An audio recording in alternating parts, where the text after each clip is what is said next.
Hello everyone, welcome back to the channel, Blitz. Today we're having a look at the Object 140, the counterpart to the T-62A in the Russian tech tree. And this tank I still absolutely love. It was my first tier 10 and back in the day it was very strong.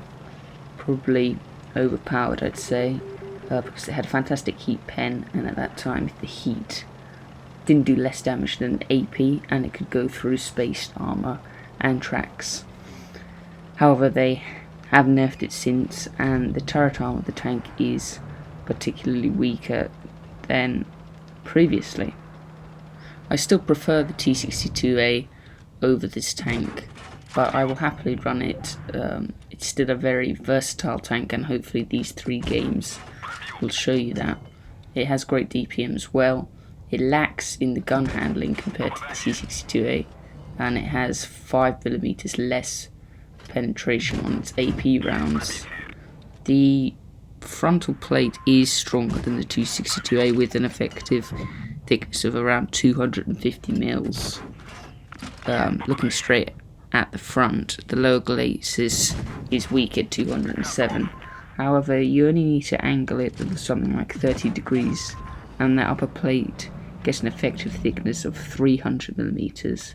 The T-62A can't quite do that, but the 62A does beat it in its turret armour, with this tank almost having sort of bands running across the turret armour when you look at it in game, of places where you can and can't pen. The 2 cupolas on the top are also pretty weak. The tank only has 6 degrees of gun depression compared to the T-62's 7 degrees.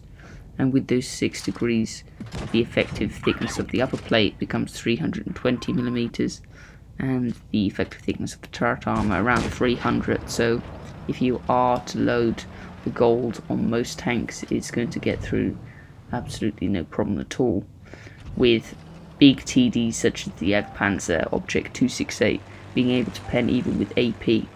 So when hulled down, I would advise rocking back and forth to try and create a harder armor profile by negating those weak spots when sitting still.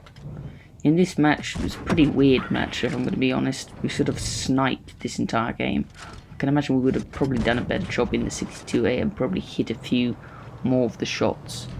The tank's dispersion values are not bad at 0.317, but compared to the 62A's 0.27, it is quite hard to come back to this gun once you've been playing 62 for such a while.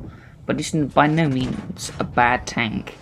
The on-the-move dispersion is actually better on the 140, with 0.07 compared to the 0.09 on the 62A, but the aim time is worse, 1.49 compared to the 1.12.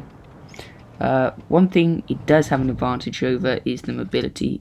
That's why you see dominant tanking teams run the 140, because its engine power is the same, the power to rate ratio is slightly better on the 140, but it's that top speed of 55 kilometers per hour compared to the 50 on the 62A, which means it can relocate easier than the 62A. Brawling wise, I find the 140 better. A one-on-one brawl, I would much prefer to be in a 140 due to that upper plate. Furthermore, it's got a sort of weird hull shape. It's almost like a V, so when you are attacking and deciding to push on an enemy player, you can wiggle left to right, and the side armor can get up to sort of 500mm in a really steep angle, but sort of 300mm when it even looks like a pen. So that's why it's quite troll, that side hull armor when wiggling. This game in particular was a bit of a weird one. You'll see here with the 62, I'm pretty sure I would have hit this shot, but yeah, struggling with both the aim time and the dispersion.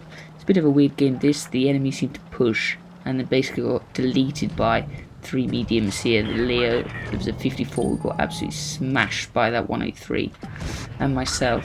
Just going to push down here, and as long as I can clear this 183, the game should be in the bag. I'm counting his seconds as well as soon as he'd fired. Even with adrenaline, I'm sort of counting in my head. I know I've got him there. Switching to the heat. I want to hit a heat shot here as well on this Vickers. It's been an absolute pain this entire game. Missed his first shot and he gets my driver, but I get a nice snapshot here as he pulls out, landing us on around 5,000 damage. It was only a first, however, because we didn't really spot many of the targets. We sort of made the sniper role of that game, but it worked out pretty well. This next game I just wanted to show again versatility. You can use the speed and mobility, and when you have to dump that DPM you can. It's got fantastic DPM just like the 62A at 3,339 when running the calibrated shells. If you're running Rammer you'll get that up to 3,591, but I prefer to have the 252mm of pen. Like I said earlier, the 62 has got better penetration at 257, but I think the calibrated shells are crucial, not only for the AP but for the heat, so you have 320mm of heat pen. So I didn't want to poke into the base capture because the enemies would then know where I was located. Unfortunately, I forget to check the lineup and get punished by that E4. Get the low glacis and pop in the adrenaline because I want to get one more shot in. It's worth it, and then I'm pulling back. Don't want to poke again. However, this position is usually quite good with the 140 because that hull armour at that angle coming off those rocks creates a really steep effective thickness. I can see that our heavies are getting pushed by the tanks on the right, so I want to push up so that we can pincer them and have more guns focusing on those targets. I seem to miss the fire button down the I-7 but managed to get a shot in there, and I'm going to push forward here, keeping the TVs to my left using this wall here to protect me from the TVs, but also still managing to get shots into the targets there. So you don't always have to bleed your hit points for no reason. I could charge in, but there is no point because I'd get hit by the SU and the E4 there. I'm wanting to stay in this position because I'm still being able to put out damage without taking any shots in return. Wanted to clear that standard B, missed the shot however, and the IS-4 manages to take him out. And as you can see, this pincer maneuver allows us to dump damage, clearing these targets pretty quickly. And it's all over bar the shouting. 5-0 so far. Spot the waffle right at the back. Loading the HE. Get a nice 421 roll. I stutter slightly here, thinking that he'll push, but he doesn't. He stays there. So get to push forward again. Load the AP. Looking to clear that 54. Get a nice snapshot here. Clear him. And load the HE for the final shot on that waffle. We managed to pick up 4 kills and 3,700 damage. We made the mistake at the start, however we managed to get into a great position by the end and basically farmed the rest of the team. This final battle is a mastery, and the last 5 seconds of this match show exactly why this tank is a great brawler, and I think if I was in the T62A I don't think I would have won this match. So the beginning, I like to push right usually. I've had a look at their lineup. They have an STB1 and we have a Sheridan. I kind of get in the way. It's probably my fault, should have braked there. So I'm thinking if we get this push on the right, then I'm happy to go full on because they've only got an STB. Don't spot him here. I like to take this second bridge on the left rather than the usual right spot. Sheridan's following me. And I'm thinking, well, we can just push and clear this STB if he does pop. He doesn't pop, which suggests straight away that the heavies have in fact gone all left. And so the game starts off pretty slow as we sort of look to hit that E100 crossing. Unfortunately, I seem to hit some sort of statue or something in the way. And the next shot on the IS-7, the shell goes high. Thanks to the dispersion on the gun and don't manage to penetrate. Get spotted, thinking about poking, but then realise don't poke. There's no point trading 310 alpha for avoid getting hit by more. That is the issue with the tank. Due to its low alpha damage, it doesn't mean you can trade very well, because while you're throwing out 310, the opponent's probably going to hit you for more. But due to the great DPM, that usually means you can at least put 2 shells in before the enemies hit you. Looking for a shot here, get one, but as you can see, STB hits me, and it's about here where I realise we're 2 tanks down and we need to make a push. We need to attack one flank. I noticed the T-30 and the Tortoise are low. Get behind here, switch the HE, get a lucky fire, finish him off, and as you can see, adrenaline on, absolutely pumping the damage here. Gotta get stuck into this VK next. No need to push around and take a hit for no reason.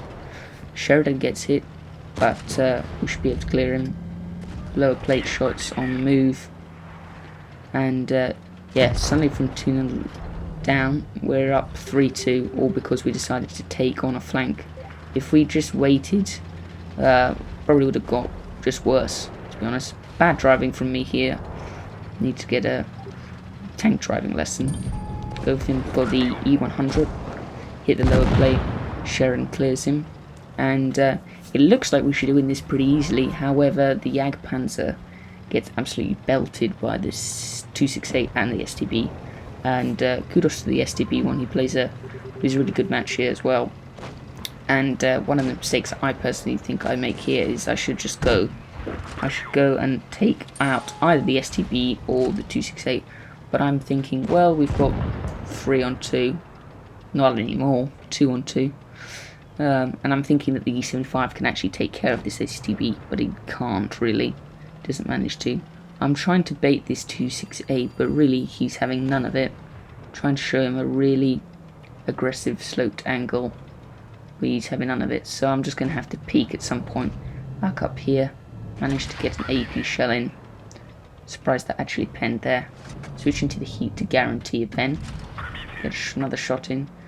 And that E75 manages to bounce that object. I'm thinking, is he AFK?